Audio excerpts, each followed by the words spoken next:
نحمدہ ونصلی علی رسولہ الکریم اما بعد فاعوذ باللہ من الشیطان الرجیم بسم اللہ الرحمن الرحیم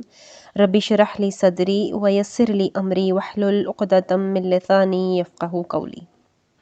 سورہ آل عمران آیت نمبر 144۔ وما اور نہیں محمد ہے محمد الا مگر رسول ایک رسول، قد بے شک خلت ہو گزرے ہیں من قبلہ اس سے پہلے بھی الرسل بہت سے رسول،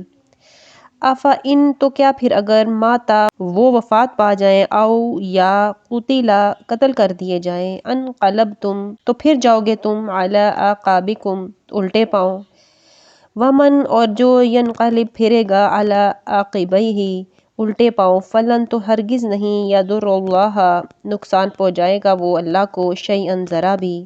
وسیجزی اللہ اور ضرور جزا دے گا اللہ الشاکرین اپنے شکر گزار بندوں کو۔ غزوہ احد میں وقتی شکست کے اسباب میں سے ایک سبب یہ بھی تھا کہ رسول اللہ صلی اللہ علیہ وآلہ وسلم کے بارے میں کافروں نے یہ افواہ اڑا دی کہ محمد صلی اللہ علیہ وآلہ وسلم نعوذ باللہ قتل کر دیے گئے ہیں۔ مسلمانوں میں جب یہ خبر پھیلی تو اس سے بعض مسلمانوں کے حوصلے پست ہو گئے اور وہ لڑائی سے پیچھے ہٹ گئے، جس پر یہ آیت مبارکہ نازل ہوئی۔ اس آیت کے نزول کے 7.5 سال بعد جب فی الواقع آپ صلی اللہ علیہ وآلہ وسلم کی وفات ہو گئی تو اس وقت مسلمانوں کو اتنا ہی صدمہ ہوا کہ ان کے اوثان خطا ہو گئے۔ دوسرے صحابہ کا کیا ذکر، سیدنا عمر رضی اللہ تعالیٰ عنہ جیسے فقیہ اور مدبر صحابی کھڑے ہو کر تقریر کر رہے تھے کہ جو شخص یہ کہے گا محمد صلی اللہ علیہ وآلہ وسلم فوت ہو گئے ہیں میں اس کی گردن اڑا دوں گا۔ اتنے میں ہی سیدنا ابو بکر صدیق رضی اللہ تعالیٰ عنہ آئے اور سیدنا عمر رضی اللہ تعالیٰ عنہ کو بیٹھ جانے کو کہا، لیکن جوش خطابت میں انہوں نے اس بات پر کان ہی نہیں دھرا۔ پھر سیدنا ابو بکر رضی اللہ تعالیٰ عنہ الگ کھڑے ہو کر تقریر کرنے لگے تو لوگ ادھر متوجہ ہو گئے۔ آپ نے اللہ کی حمد و ثنا کے بعد فرمایا،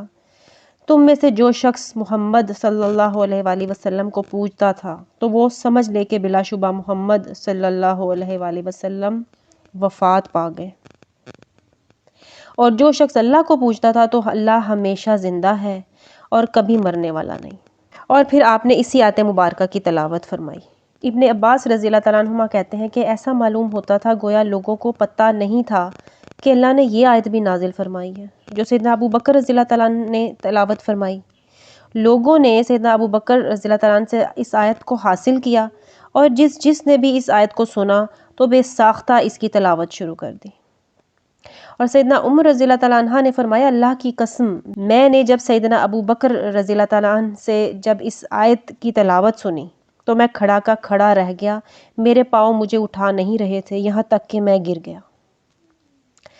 سیدہ عائشہ رضی اللہ تعالیٰ عنہ سے روایت ہے کہ جب رسول اللہ صلی اللہ علیہ وآلہ وسلم کی وفات ہوئی تو سیدنا ابو بکر رضی اللہ تعالیٰ عنہ اپنے گھر سے گھوڑے پر تشریف لائے، وہ گھوڑے سے اترے مسجد میں آ گئے، لوگوں سے انہوں نے کوئی بات نہیں کی بلکہ سیدھے میرے ہاں چلے آئے اور رسول اللہ صلی اللہ علیہ وآلہ وسلم کا قصد کیا۔ اس وقت آپ صلی اللہ علیہ وآلہ وسلم کو دھاری دار حبری کپڑے سے ڈھانپ دیا گیا تھا۔ صدیق اکبر رضی اللہ تعالیٰ عنہ نے آپ صلی اللہ علیہ وآلہ وسلم کے چہرہ مبارک سے کپڑا ہٹایا اور وہ آپ پر جھک گئے، آپ کو بوسہ دیا اور روتے ہوئے کہنے لگے میرے ماں باپ آپ پر قربان، اللہ کی قسم اللہ آپ پر دو موتوں کو جمع نہیں فرمائے گا، جو موت آپ کے لیے لکھ دی گئی تھی وہ آپ پر وارد ہو چکی ہے۔ اب اگر اس بات پر غور کیا جائے کہ یہ آیت مبارکہ غزوہ احد کے موقع پر نازل ہوئی تھی اور سیدنا عمر رضی اللہ تعالیٰ عنہ نے اور اسی طرح دوسرے صحابہ کرام نے اسے سینکڑوں بار پڑھا بھی ہوگا، لیکن اس آیت کی صحیح سمجھ انہیں اس وقت آئی جب فی الواقع آپ صلی اللہ علیہ وآلہ وسلم کی وفات ہو گئی، اس سے پہلے نہیں آئی تھی، اور اس سے لفظ تعویل کا صحیح مفہوم بھی سمجھا جا سکتا ہے۔ پھر جس وقت میدان احد میں بعض کمزور ایمان والوں نے سوچا کہ اسلام کو چھوڑ کر پہلے دین میں چلے جائیں، اسی طرح آپ صلی اللہ علیہ وآلہ وسلم کی وفات پر واقعی کئی عرب قبائل مرتد ہو گئے۔ وہ یہ سمجھ رہے تھے کہ دین اسلام کی ساری سر بلندیاں آپ صلی اللہ علیہ وآلہ وسلم کی ذات سے وابستہ ہیں۔ پھر جب آپ صلی اللہ علیہ وسلم نہ رہے تو اسلام از خود مٹ جائے گا۔ تو سیدنا ابو بکر رضی اللہ تعالیٰ عنہ نے ایسے مرتدین سے جہاد کیا اور انہیں شکست فاش دی۔ ان میں سے کچھ مارے گئے اور باقی پھر سے دین اسلام پر قائم ہو گئے۔ گویا ان لوگوں نے اپنا ہی نقصان کیا اور اسلام اللہ کے فضل سے سربلند رہا۔ آیت نمبر 145۔ وما اور نہیں کانا ہے لنفسن کسی جان کو ان تموتا کہ وہ مرے الا مگر باذن اللہ اللہ کے حکم سے، کتاباً لکھا ہوا ہے مؤجلہ وقت معین۔ ومن اور جو کوئی یورد چاہے ثواب الدنیا بدلہ دنیا میں، نؤتی ہی ہم دیتے ہیں اس کو منہا دنیا میں ہی سے۔ ومن اور جو یورد چاہے ثواب الآخرتی بدلہ آخرت کا، نؤتی ہی دیتے ہیں ہم اس کو منہا آخرت میں سے۔ وسنجزی الشاکرین اور ضرور صلہ دیں گے ہم اپنے شکر گزار بندوں کو۔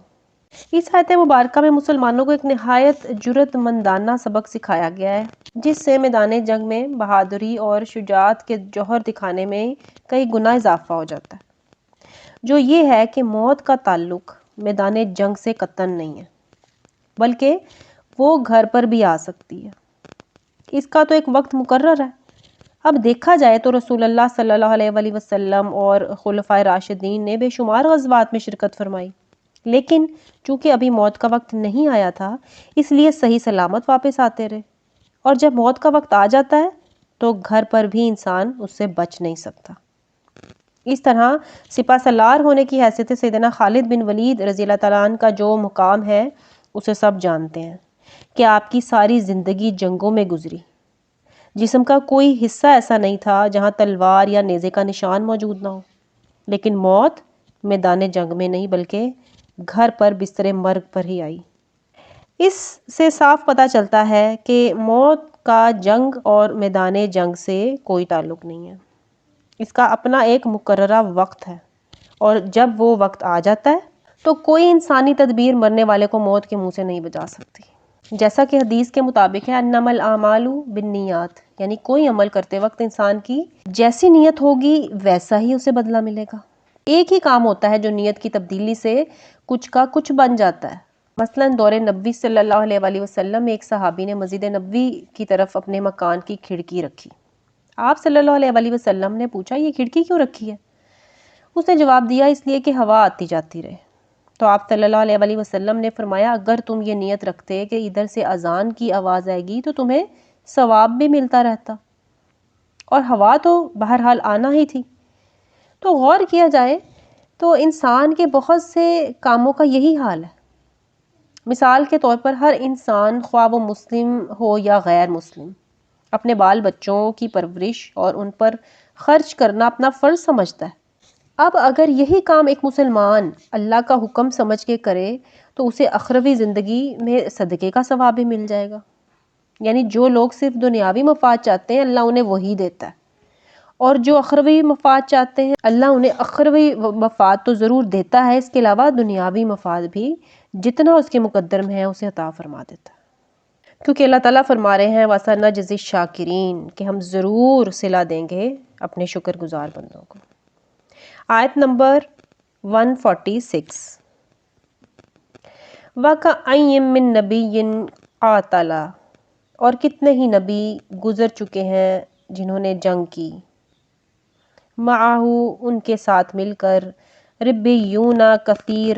بہت سے اللہ والوں نے، فما سونا تو وہنو پست ہمت ہوئے وہ، لما اصابہم ان مصیبتوں کی وجہ سے جو پہنچی انہیں، فی سبیل اللہ اللہ کی راہ میں، وما اور نہ ضعفوا کمزوری دکھائی، وما اور نہ استکانو بے دست و پا ہو کر بیٹھے، واللہ اور اللہ یحب الصابرین محبوب رکھتا ہے ثابت قدم رہنے والوں کو۔ اس آیت مبارکہ میں بھی اللہ تعالیٰ نے سابقہ انبیاء اور مجاہدین کی مثال دے کر اہل احد کو ہدایت فرمائی کہ اگر تمہیں وقتی طور پر شکست کا حادثہ پیش آ بھی گیا تھا تو اس وقت بے صبری یا بے دلی کا مظاہرہ کرنا ایمان والوں کا شیوا نہیں ہے، کیونکہ تم سے پہلے لوگوں پر اس سے زیادہ سختیاں آئیں لیکن انہوں نے بے صبری اور بے دلی کا قطعی مظاہرہ نہیں کیا اور نہ باطل کے آگے سرنگو ہوئے۔ یہ خطاب دراصل کمزور ایمان والوں سے ہے، جن میں سے کچھ تو ابو سفیان کی پناہ میں آنے کی سوچ رہے تھے اور کچھ ارتداد کی۔ پھر آیت نمبر 147 میں اللہ تعالیٰ ارشاد فرما رہے ہیں وَمَا كَانَ اور نہ تھا قَوْلَهُمْ ان کا قول الا مگر ان قالوا یہ دعا ربنا اے ہمارے رب اغفر لنا معاف فرما دے ذنوبنا ہمارے گناہ و اسرافنا اور بے اعتدالیاں جو ہم سے سرزد ہوئیں فی امرنا اپنے معاملات میں وثبت اقدامنا اور ثابت قدم رکھ ہمیں وانصرنا اور فتح عطا فرما ہمیں علی القوم الکافرین کافروں پر۔ یعنی اہل ایمان کا بھروسہ محض سامان جنگ اور قوت کار یا اپنی کارکردگی پر نہیں ہوتا، بلکہ ساتھ ساتھ وہ میدان جنگ میں بھی اللہ کو یاد رکھتے ہیں اور اس سے اپنی خطاؤں کی معافی مانگتے ہیں اور ثابت قدمی اور دشمن پر غالب آنے کی دعا بھی مانگتے رہتے ہیں۔ میدان بدر میں خود آپ صلی اللہ علیہ وآلہ وسلم نے ساری رات اللہ کے حضور فتح و نصرت کی دعا میں گزاری تھی۔ ایسی ہی دعا طالوت کے لشکر نے بھی کی تھی، جس کا ذکر ہم سورۃ البقرہ میں پڑھ چکے ہیں۔ پھر آیت نمبر 148 میں اللہ تعالیٰ ارشاد فرما رہے ہیں فَأَتَاهُمُ اللَّهُ سو عطا فرمایا ان کو اللہ نے ثواب الدنیا صلہ دنیا کا بھی وحسنہ اور بہترین ثواب الآخرہ اجر آخرت کا بھی واللہ اور اللہ یحب المحسنین محبت رکھتا ہے نیک کام کرنے والوں کو۔ یعنی ایسے لوگوں کو اللہ تعالیٰ نے دنیا کا ثواب بھی عطا کیا، مثلاً فتح، مال غنیمت، حکومت، نیک نامی، اور پھر اس کے ساتھ ساتھ ثواب آخرت بھی عطا فرمایا، جیسا کہ جنت، اللہ کا قرب، اس کی خوشنودی۔ یعنی دنیا کا صرف ثواب اور آخرت کا ثواب خوبصورت ثواب ہے، اور محسنین کے لیے ہی حسن ثواب ہے، یعنی جس کا کام جتنا خوبصورت ہوگا اللہ کے راستے میں اس کا بدلہ بھی اتنا ہی خوبصورت ہوگا آخرت میں۔ پھر آیت نمبر 149 میں اللہ تعالیٰ نے ارشاد فرمایا یا ایھا الذین آمنوا اے لوگو جو ایمان لائے ہو ان اگر تطیعوا تم کہا مانو گے الذین ان لوگوں کا جنہوں نے کفروا کفر کیا یردوکم تو پھر لے جائیں گے وہ تم کو علی اعقابکم الٹے پاؤں فتنقلبوا تو ہو جاؤ گے تم پھر خاسرین خسارہ اٹھانے والے۔ غزوہ احد میں چونکہ مسلمانوں کا کافی جانی نقصان ہو گیا تھا اور بہت سے صحابہ بھی زخمی ہو گئے تھے، تو مسلمانوں کے اس نقصان سے مشرکین، یہود اور منافق سب بہت خوش تھے اور مسلمانوں کو یہ باور کرانے کی کوشش کر رہے تھے کہ اگر محمد صلی اللہ علیہ وآلہ وسلم سچے نبی ہوتے تو مسلمانوں کو کبھی شکست نہ ہوتی اور نہ ہی وہ خود زخمی ہوتے، یعنی آئندہ بھی اگر جنگ ہوئی تو تمہارا یہی حشر ہوگا، تو اس سے یہ بہتر نہیں کہ اب بھی اپنا نفع نقصان سوچ لو۔ کچھ مسلمانوں کو تانے بھی دیے، تو اللہ تعالیٰ نے مسلمانوں سے فرمایا کہ اگر تم ان کی باتوں میں آ گئے تو پھر یہ لوگ تمہیں اسی جاہلی دور کی طرف لوٹا دیں گے۔ اور پھر اللہ تعالیٰ اگلی آیت میں فرما رہے ہیں آیت نمبر 150 میں بل اللہ بلکہ اللہ ہی ہے مولاکم جو دوست ہے تمہارا وہوا اور وہی خیر الناصرین سب سے بہتر مدد کرنے والا ہے۔ یعنی اللہ تعالیٰ فرما رہے ہیں کہ یہ لوگ تو تمہیں دوبارہ اسی جہالت میں دھکیل دیں گے، اللہ تعالیٰ نے تمہیں اس جہالت سے اپنے فضل سے اور اسلام کے ذریعے نکالا ہے، نیز یہ کہ یہ لوگ کسی حال میں بھی تمہاری مدد نہیں کریں گے، اس لیے اللہ پر بھروسہ رکھو اور ثابت قدم رہو، وہی تمہارا سب سے اچھا مددگار ہے، اس لیے دنیا کی کوئی طاقت بھی تمہارا بال بیکا نہیں کر سکتی۔ آیت نمبر 151 سنلقی ان قریب ہم ڈالیں گے فی قلوب الذین دلوں میں ان لوگوں کے جنہوں نے کفر و کفر کیا الرعب تمہاری ہیبت بما اس وجہ سے کہ اشرکو شرک کیا انہوں نے باللہ اللہ کے ساتھ معلم ان کو کہ نہیں ینزل اتاری اللہ نے بھی اس بارے میں سلطانن کوئی سند ومأواہم النار اور ٹھکانہ ان کا دوزخ ہے وبئس اور بہت برا مثوى الظالمین ٹھکانہ ہے ان ظالموں کا۔ یعنی اگر تم اللہ پر بھروسہ رکھو گے اور اسی سے مدد مانگو گے تو اللہ تعالیٰ کفار کے دلوں میں تمہارا خوف ڈال دے گا، اسی طرح تمہیں ان پر غلبہ حاصل ہو جائے گا۔ اور مشرکوں کے مرعوب ہو جانے کی وجہ اللہ تعالیٰ نے یہ بتائی ہے کہ وہ ایسی چیزوں کی پرستش کرتے ہیں جو مخلوق ہیں اور اپنے بھی نفع نقصان پر قادر نہیں ہیں، تو وہ دوسروں کی مدد کیا کریں گے، جبکہ مومن صرف اللہ کا پرستار ہوتا ہے جو مدد کرنے پر پوری قدرت رکھتا ہے اور اپنے بندوں کی ضرور مدد فرماتا ہے، بشرط یہ کہ مومن اس کی اطاعت کرے، اس پر توکل کرے۔ اللہ پر توکل اور تقدیر الہی کا عقیدہ اسے اللہ کے علاوہ باقی سب چیزوں سے بے خوف اور نہ ڈر بنا دیتا ہے، اور اللہ کا وعدہ سچا ہوا۔ کافر احد میں غالب ہونے کے باوجود چپکے سے میدان چھوڑ کر بھاگ گئے۔ جیسا کہ آپ صلی اللہ علیہ وسلم کے زخمی ہونے کے بعد جب مشرکین نے گھیرا ڈالا اور صحابہ کرام نے نہایت جام بازی سے مشرکین کو منتشر کر دیا، تو آپ صلی اللہ علیہ وسلم نے ہمت کر کے نہایت دانشمندی اور حربی مہارت سے نقشے جنگ میں تبدیلی کی اور ثابت قدمی کے ساتھ پہاڑ کی چوٹی پر چڑھ گئے۔ آپ کے اس اقدام سے فوراً جنگ کا نقشہ بدل گیا۔ ابو سفیان نے آپ کو دیکھا تو فوج لے کر پہاڑ پر چڑھنے کی کوشش کی، اور پھر اوپر سے صحابہ کرام نے پتھر برسائے، لہٰذا وہ آگے نہ بڑھ سکے۔ اس طرح شکست خوردہ مسلمان پھر سے برابری کی سطح پر آ گئے اور ابو سفیان کو ناکام واپس جانا پڑا۔ چونکہ یہ جنگ فیصلہ کن نہیں تھی اور اسی حال میں ابو سفیان واپس چلا گیا، لہٰذا آپ صلی اللہ علیہ وسلم کو خیال آیا کہ کہیں ایسا نہ ہو کہ ابو سفیان واپس مڑ کر مسلمانوں پر دوبارہ حملہ کر دے۔ لہٰذا آپ نے کیا کیا کہ آپ نے صحابہ کرام کو تعاقب کا حکم دیا، اور غم زدہ مسلمانوں میں سے 70 آدمیوں کی ایک جماعت تعاقب کے لیے تیار ہو گئی، اور وہ مدینہ سے نکل کھڑے ہوئے اور مدینہ سے 8 میل دور تک پہنچ گئے۔ آپ صلی اللہ علیہ وسلم کا گمان بالکل درست تھا۔ ابو سفیان جب اس مقام پر پہنچا تو اسے خیال آیا کہ کام تو نہ تمام ہی رہ گیا، لہٰذا واپس مدینہ چل کر دوبارہ حملہ کرنا چاہیے۔ ان حالات میں اللہ تعالیٰ کی مدد مسلمانوں کے شامل حال ہوئی، اور ہوا یہ کہ قبیلہ خزاع کا رئیس معبد، جو کہ مسلمان نہیں تھا تاہم وہ مسلمانوں کا حلیف اور خیر خواہ ضرور تھا، مسلمانوں کی شکست کی خبر سن کر دلجوئی کے لیے آپ صلی اللہ علیہ وسلم کی خدمت میں حاضر ہوا، اور جب اسے صورتحال معلوم ہوئی تو آپ صلی اللہ علیہ وسلم سے مشورے کے بعد وہ ابو سفیان کے پاس گیا۔ تو ابو سفیان نے اسے اپنا خیر خواہ سمجھ کر جب اپنا واپس جا کر حملہ کرنے کا ارادہ ظاہر کیا تو معبد کہنے لگا، میں ادھر سے ہی آ رہا ہوں، محمد صلی اللہ علیہ وسلم ایک لشکر جرار لے کر آپ لوگوں کے تعاقب میں آ رہے ہیں، اور اس لشکر میں وہ نوجوان بھی شامل ہیں جو کسی نہ کسی وجہ سے اس مارکے میں شریک نہیں ہو سکے تھے۔ تو ابو سفیان نے جب یہ سنا تو اس پر ایسا رعب طاری ہوا کہ اس نے اپنا ارادہ بدل دیا اور مکہ چلا گیا۔ آیت نمبر 152، وَلَقَدْ اور یقیناً صَدَقَكُمُ اللَّهُ سچ کر دکھایا تھا تم کو اللہ نے تو وعدہ اپنا وعدہ، اذ جب تحسونہم بے درے قتل کر رہے تھے تم ان کو بِإِذْنِ اللہ کے حکم سے، حتیٰ کہ اذا جب فشل تم ڈھیلے پڑ گئے تم خود ہی، وتنازعتم اور اختلاف کیا تم نے، فی الامر حکم کے بارے میں، وعصیتم اور حکم عدولی کی تم نے، من بعد بعد ما اس کے کہ اراکم دکھائی دی تمہیں اللہ نے،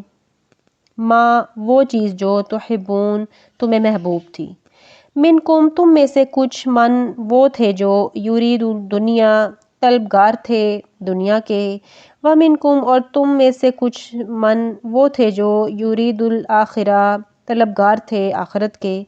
ثم تب صرفکم پسپا کر دیا اللہ نے تمہیں عنہم دشمنوں کے سامنے سے، لیبتلیکم تاکہ آزمائش کرے تمہاری، وَلَقَدْ اور حق یہ ہے کہ عفا عنکم اللہ نے معاف کر دیا تمہیں، واللہ اور اللہ ذو فضل بہت فضل والا ہے، علی المؤمنین مومنوں پر۔ برا بن عازب رضی اللہ تعالیٰ عنہ کہتے ہیں کہ احد کے دن آپ صلی اللہ علیہ وسلم نے 50 پیدل آدمیوں کا افسر عبداللہ بن جبیر کو مقرر کیا اور تاکید کی کہ تم اپنی جگہ سے نہ سرکنا، خواہ یہ کہ تم دیکھو کہ پرندے ہمیں اچک لے جائیں جب تک میں تمہیں کہلا نہ بھیجوں، اور اگر تم دیکھو کہ ہم نے دشمن کو شکست دے دی اور اسے کچل ڈالا ہے تب بھی تم یہاں سے نہ ہلنا جب تک کہ میں کہلا نہ بھیجوں۔ ابتداء میں مسلمانوں نے کافروں کو مار بھگایا، میں نے خود مشرک عورتوں کو دیکھا کہ وہ اپنے کپڑے اٹھائے اور پنڈلیاں کھولے بھاگی جا رہی تھیں۔ یہ صورتحال دیکھ کر عبداللہ بن جبیر کے ساتھیوں نے کہا، اب غنیمت کا مال اڑاؤ، تمہارے ساتھی تو غالب آ چکے، اب کیا دیکھ رہے ہو؟ عبداللہ بن جبیر کہنے لگے کیا تم وہ بھول گئے تمہیں رسول اللہ صلی اللہ علیہ وآلہ وسلم نے کہی تھی؟ وہ کہنے لگے واللہ ہم تو لوگوں کے پاس جا کر مال غنیمت اڑائیں گے۔ جب وہ درہ چھوڑ کر لوگوں کے پاس آ گئے تو پیچھے سے خالد بن ولید نے حملہ کر دیا اور کافروں نے مسلمانوں کے منہ پھیر دیے اور شکست کھا کر بھاگنے لگے، اور اللہ کا رسول صلی اللہ علیہ وآلہ وسلم انہیں پیچھے سے بلا رہا تھا۔ اس وقت آپ صلی اللہ علیہ وآلہ وسلم کے ساتھ صرف 12 آدمیوں کے سوا کوئی نہ رہا، اور کافروں نے ہمارے 70 آدمی شہید کر دیے، جبکہ بدر کے دن مسلمانوں نے 140 کافروں کا نقصان کیا تھا، 70 کو قید کیا اور 70 کو قتل کیا تھا۔ پھر بعد میں ابو سفیان نے مسلمانوں کا جائزہ لیتے ہوئے کہا کیا ان لوگوں میں محمد موجود ہیں صلی اللہ علیہ وآلہ وسلم؟ رسول اللہ صلی اللہ علیہ وآلہ وسلم نے فرمایا اسے کوئی جواب نہ دو۔ پھر اس نے 3 بار آواز دی، پھر اپنے ساتھیوں سے متوجہ ہو کر کہنے لگا یہ تو سب قتل ہو گئے۔ سیدنا عمر رضی اللہ تعالیٰ عنہ یہ سن کر خاموش نہ رہ سکے اور کہا اللہ کے دشمن جھوٹ کہتے ہو، جن کے تم نے نام لیے ہیں سب کے سب زندہ ہیں اور ابھی تیرا برا دن آنے والا ہے۔ اس وقت ابو سفیان کہنے لگا آج بدر کے دن کا بدلہ ہو گیا۔ پھر اس نے 2 مرتبہ نعرہ لگایا تو آپ صلی اللہ علیہ وآلہ وسلم نے صحابہ سے کہا اسے جواب کیوں نہیں دیتے؟ تو انہوں نے کہا کہ کیا جواب دیں؟ آپ صلی اللہ علیہ وسلم نے فرمایا اس سے کہو اللہ ہی سب سے برتر اور بزرگ ہے۔ پھر ابو سفیان نے پکارا ہمارا تو عزا بھی ہے جو تمہارا نہیں۔ تو آپ صلی اللہ علیہ وآلہ وسلم نے فرمایا اس سے کہو ہمارا تو اللہ کارساز ہے لیکن تمہارا کوئی کارساز نہیں۔ اس آیت مبارکہ میں اللہ تعالیٰ فرمانے کے غلبہ عطا کرنے کے بعد پھر تمہیں شکست دے کر ان کافروں سے پھیر دیا تاکہ تمہیں آزمائے۔ سیدہ عائشہ رضی اللہ تعالیٰ عنہما بیان کرتی ہیں کہ جب احد کا دن ہوا اور مشرکین شکست کھا کر بھاگے تو ابلیس لائن چلایا اے اللہ کے بندو پیچھے کی خبر لو۔ اس سے ایمان والے یہ سمجھے کہ کافروں نے پیچھے سے حملہ کر دیا لہٰذا آگے والے پیچھے کی طرف مڑے اور اپنے ہی آدمیوں سے لڑنے لگے اور آپس میں ایسے گتھم گتھا ہوئے کہ ایک دوسرے کی شناخت کرنا مشکل ہو گیا۔ اسی حالہ میں انہوں نے حضرت حذیفہ رضی اللہ تعالیٰ عنہ کے والد حضرت یمان رضی اللہ تعالیٰ عنہ پر حملہ کر دیا۔ حذیفہ رضی اللہ تعالیٰ نے دیکھا کہ مسلمان ان کے والد پر حملہ کر رہے ہیں تو انہوں نے کہا اے اللہ کے بندو میرے والد، لیکن کسی نے کچھ نہیں سنا اور یمان رضی اللہ تعالیٰ عنہ کو قتل کر دیا۔ اور اس پر حذیفہ رضی اللہ تعالیٰ عنہ نے کہا اللہ تمہیں معاف کرے۔ اور اسی طرح سیدنا انس بن مالک رضی اللہ تعالیٰ عنہ بیان کرتے ہیں کہ ان کے چچا انس بن نذیر کو غزوہ احد میں شرکت کا موقع مل گیا، تو جب انہوں نے دیکھا کہ مسلمانوں کی جماعت میں افراتفری ہو گئی ہے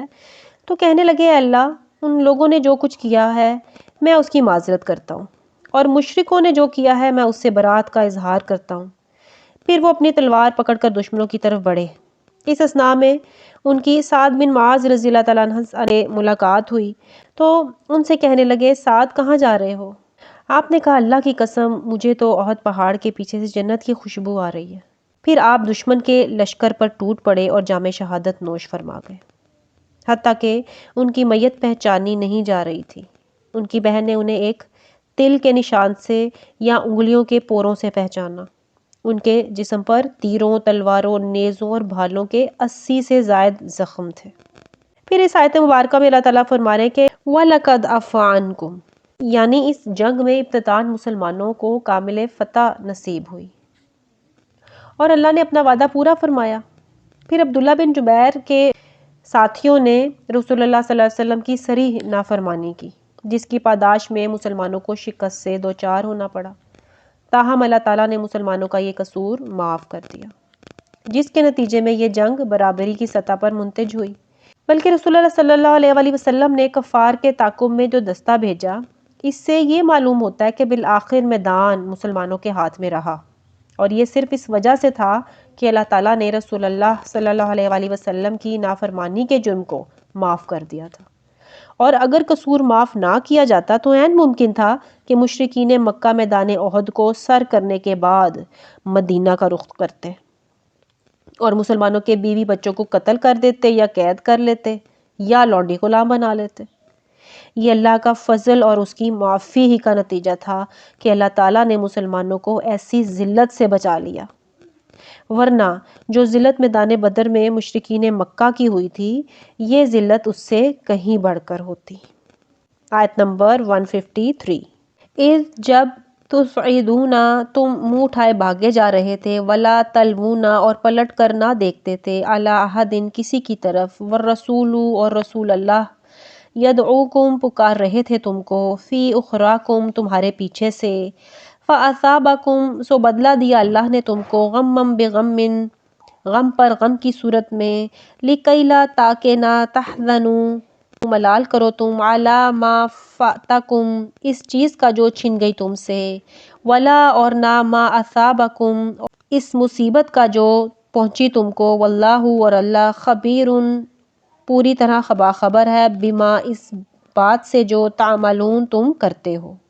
یعنی کفار کی یک بارگی اچانک حملے سے مسلمانوں میں جو بھگدڑ مچی اور مسلمانوں کی اکثریت نے جو راہ فرار اختیار کی، یہ اس کا نقشہ بیان کیا جا رہا ہے کہ بعض مدینہ کی طرف بھاگے اور بعض پہاڑوں کی طرف۔ رسول اللہ صلی اللہ علیہ وآلہ وسلم لوگوں کو بلانے لگے کہ اے اللہ کے بندوں میری طرف آؤ، اے اللہ کے بندوں میری طرف آؤ۔ پھر اللہ تعالیٰ نے تمہیں رنج پر رنج دیے، یعنی یہاں غمم بغم کے کئی معنی ہو سکتے ہیں۔ ایک یہ کہ اس کا معنی رنج کے بدلے رنج کیا جائے، یعنی مسلمانوں نے رسول اللہ صلی اللہ علیہ وآلہ وسلم کی نافرمانی کر کے انہیں رنج پہنچایا، تو اس کے بدلے اللہ نے مسلمانوں کو شکست دے کر انہیں رنج پہنچایا۔ دوسرا معنی یہ ہو سکتا ہے کہ اللہ نے تمہیں کئی قسم کے رنج پہنچائے، مثلاً منافقوں کے واپس لوٹ جانے کا، شکست کا، پھر اپنے شہیدوں کا، اور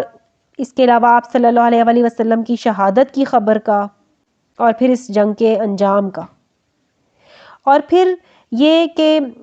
اللہ تعالیٰ نے جو تمہیں رسول اللہ صلی اللہ علیہ وآلہ وسلم کی شہادت کی افواہ کا غم پہنچایا وہ پہلے تمام قسم کے غموں سے بھاری تھا، اور یہ سب اس لیے ہوا کہ انہیں مصیبتوں پر صبر کرنے کی عادت پڑے اور ان کے دلوں میں یہ بات بیٹھ جائے کہ فتح و نصرت اور حصول مال غنیمت سب اللہ کی جانب سے ہے، ان کی قدر و طاقت کا اس میں کوئی دخل نہیں ہے۔ جو بھی تکلیف یا مصیبت تمہیں پہنچتی ہے وہ پہلے ہی اللہ کے علم میں ہوتی ہے، اور صرف وہی تکلیف اور رنج تمہیں پہنچ سکتا ہے جو پہلے سے تمہارے مقدر ہو چکا ہے۔ لہٰذا اس پر افسوس کرنے کے بجائے اللہ پر بھروسہ رکھو اور اسی کی طرف لو لگاؤ، وہی تمہاری مشکلات کو حل کرے گا۔ آیت نمبر 154۔ ثم پھر انزلہ نازل فرمائی اللہ نے علیکم تم پر، من بعد الغم اس غم کے بعد، امنتاً اطمینان کی کیفیت، نعاساً اونگ، یغشا جو طاری ہو گئی، طائفۃ منکم ایک گروہ پر تم میں سے، وطائفۃ اور ایک گروہ تھا، قد اہمتہم بس فکر تھی ان کو، انفسہم اپنی ہی جانوں کی، یظنون گمان کر رہے تھے یہ، باللہ اللہ کے بارے میں، غیر الحق جھوٹے، ظن الجاہلیہ دور جاہلیت کے سے گمان، یقولون کہتے تھے، حل کیا لنا ہمارا بھی ہے، من الامر اس معاملے میں، من شیء کچھ عمل دخل، کل کہہ دے، ان الامر بے شک اختیار، کلہ للہ سارے کا سارا اللہ کا ہے، یخفون چھپائے ہوئے ہیں یہ لوگ، فی انفسہم اپنے دلوں میں، ما ایسی باتیں جو، لا نہیں، یبدون لکا ظاہر کرتے تم پر، یقولون کہتے ہیں، لو کانا اگر ہوتا، لنا ہمارا بھی، من الامر اختیارات میں سے، شیء کچھ حصہ، ما قتلنا تو نہ مارے جاتے ہم، ہا ہونا اس جگہ، قل کہہ دے، لو کنتم اگر ہوتے تم، فی بیوتکم اپنے گھروں میں بھی، لبارد الذین تو ضرور نکل آتے وہ لوگ کہ، کتبہ لکھ دیا گیا تھا، علیہم جن کی قسمت میں، القتل قتل ہونا، الی مضاجعہم اپنی قتل گاہوں کی طرف، وَلِيَبْتَلِيَ اللَّهُ اور یہ اس لیے تھا کہ پرکھے اللہ، ما فی صدورکم اس کو جو تمہارے سینوں میں ہے، وَلِيُمَحِّصَ اور تاکہ صاف کر دے، ما وہ کھوٹ جو، فی قلوبکم تمہارے دلوں میں ہے، واللہ اور اللہ علیم بذات الصدور خوب جانتا ہے دلوں کی باتوں کو۔ یعنی ان پے در پے صدموں کے بعد اللہ تعالیٰ نے میدان جنگ میں موجود مسلمانوں پر اپنا خاص فضل فرمایا کہ ان پر اونگ طاری کر دی، جس سے انہیں امن و اطمینان حاصل ہو گیا۔ سیدنا ابو طلحہ رضی اللہ تعالیٰ عنہ بیان کرتے ہیں کہ ہم پر اونگ طاری ہو گئی جبکہ ہم احد کے دن اپنی صفوں میں کھڑے تھے۔ عالم یہ تھا کہ میری تلوار میرے ہاتھ سے گرتی جا رہی تھی، میں اسے اٹھا لیتا تھا اور وہ پھر گر جاتی تھی اور میں پھر اسے اٹھا لیتا تھا۔ پھر آیت میں اللہ تعالیٰ فرما رہے ہیں کہ جو مسلمان غزوہ احد میں شریک ہوئے تھے سب ایک جیسے پختہ ایمان والے اور اولو العزم اور بہادر نہیں تھے، اور یہ عبداللہ بن ابی کے ساتھیوں کے علاوہ تھے۔ یہی وہ لوگ تھے جنہیں نہ اسلام کی فکر تھی اور نہ رسول اللہ صلی اللہ علیہ وآلہ وسلم کی، انہیں بس اپنی ہی جانوں کی فکر تھی، اور وہ یہ سوچ رہے تھے اگر ابو سفیان نے دوبارہ حملہ کر دیا تو پھر ہمارا کیا حشر ہوگا۔ اور کبھی وہ یہ سوچتے تھے کہ اللہ اور اس کے رسول نے فتح اور نصرت کے جو وعدے کیے تھے وہ کہاں گئے۔ ان لوگوں کے متعلق ترمذی میں جو روایت آتی ہے وہ یوں ہے کہ یہ دوسرا گروہ منافقین کا تھا جنہیں اپنی باتوں کے علاوہ اور کسی بات کی فکر نہ تھی۔ وہ قوم میں سب سے زیادہ بزدل، سب سے زیادہ مرعوب اور سب سے زیادہ حق کی حمایت سے گریز کرنے والے تھے۔ اور پھر انہوں نے کہا کہ جنگی تدابیر اور ان کے متعلق مشورے میں ہماری بات کو بھی اہمیت دی جاتی۔ یعنی ہوا یوں تھا کہ اس گروہ کے لوگوں کا بھی یہی خیال اور رائے تھی کہ جنگ مدینہ میں رہ کر لڑی جائے، اور ان کی یہ رائے کسی صوابدید پر نہیں بلکہ محض بزدلی کی بنا پر تھی۔ اب شکست کے بعد انہیں یہ کہنے کا موقع میسر آ گیا کہ اگر ہماری رائے پر عمل کیا جاتا تو یہ برا دن دیکھنا نصیب نہ ہوتا۔ تو اللہ تعالیٰ یہاں فرما رہے کہ آپ صلی اللہ علیہ وآلہ وسلم ان سے کہہ دیں سارے کا سارا اختیار صرف اور صرف اللہ کا ہے، یعنی فتح اور شکست صرف اللہ کے ہاتھ میں ہے۔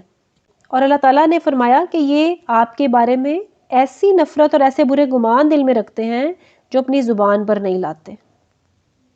اور وہ یہ بھی کہتے ہیں کہ اگر ہمارے ہاتھ میں کچھ ہوتا تو ہم یہاں نہ مارے جاتے، نہ ہی ہمارے بھائی یہاں مارے جاتے۔ تو اللہ تعالیٰ یہاں آپ صلی اللہ علیہ وآلہ وسلم سے فرما رہے ہیں کہ آپ کہہ دیں